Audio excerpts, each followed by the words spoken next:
Yeah, some of the hardest working guys, you are to water. When you haven't really lacked, right? You don't understand the struggle. Yeah.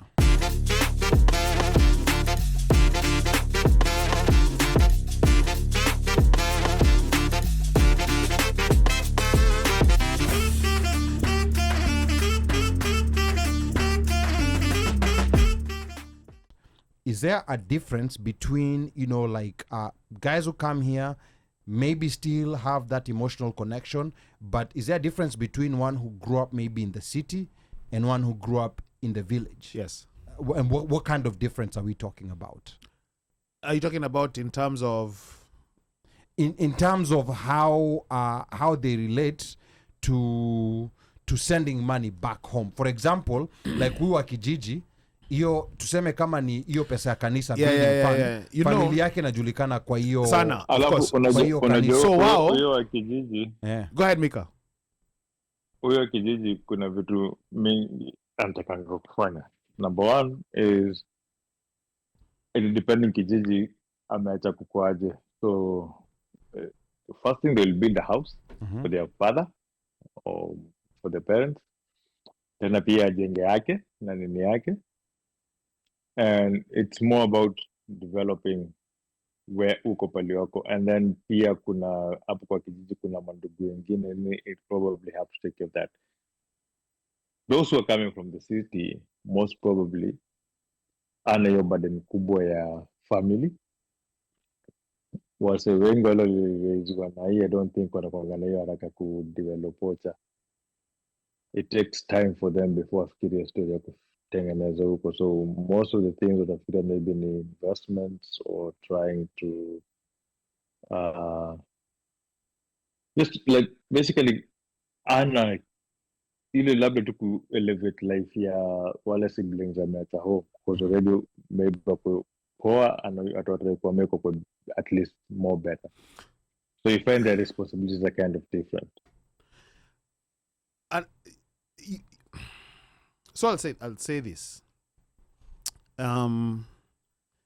It is different. You know, when you have when you haven't really lacked, right? You don't understand the struggle. Yeah. You know, where unamka, unaenda, you know, wake up, kula breakfast, you know, whatever, either unaingia buu ama unapelekwa whatever. Uko kuamka, kazi ya kwanza unaenda kuna shamba. Unaenda unakamua ng'ombe. Okay, so na si ng'ombe moja, pengine ni mbili ama tatu. Then from there you have to make sure that you've left kama ni umeenda, you know, whatever small responsibilities you have. Remember, hakuna stima, hakuna makaa. You have to boil water. You have to boil water, whatever, to bathe or whatever. Then from there you dress up, and chances are, like, you know, your uniform or whatever, ni nguo tu shirt na kerea, maybe a kasweta, torn, patched, however you want to look at it, na unaenda shule. If an opportunity arises to go, a pathway has been created for you. Unatolewa huko, unaingia Baltimore, ama unaingia Boston, ama unaingia Dallas. Wewe unaona, I am going to do what it takes, whatever it takes, to make sure that nitajengea wazazi nyumba ya mawe. Right? On top of that, gari, nitawatafutia Probox. Yeah. Ng'ombe za grade, wanulie nguruwe wafuge, utawapatia hiyo 700,000 ya mabroiler. Yeah. Right? Because you understand. There's an understand. You understand the struggle. You know what it is to lack. You know what it is to not have. Yeah. So there is, and for us, we're like, we just go here, we just carry on. That is why, and you'll find that some of the hardest working guys, you are to watu wote. Kwa hivyo watu wa jiji ni kuna vile tu you think about it. That's true. No, watu wa jiji vis-a-vis wase ushago. You'll find a guy amenunua broti shika nona, ameangusha building shika nona. No, that's true. Yes. That's true. When you So look there's at a people difference. like, for example, like people from Kisii, they've really invested, you know, like in Kisii and Nyamira counties. Yes. You know, and that's true, because mtu ajiji akija huku, they don't even have that thinking. And then Washeke has some interesting comments. She says that alafu watu wa Ocha get burdened quicker because they tend to marry and leave a wife huko in the village. So that's another thing. People who have families already back home. So now that's a real burden. That's not an optional burden you have. It's a real burden that you have to cater for.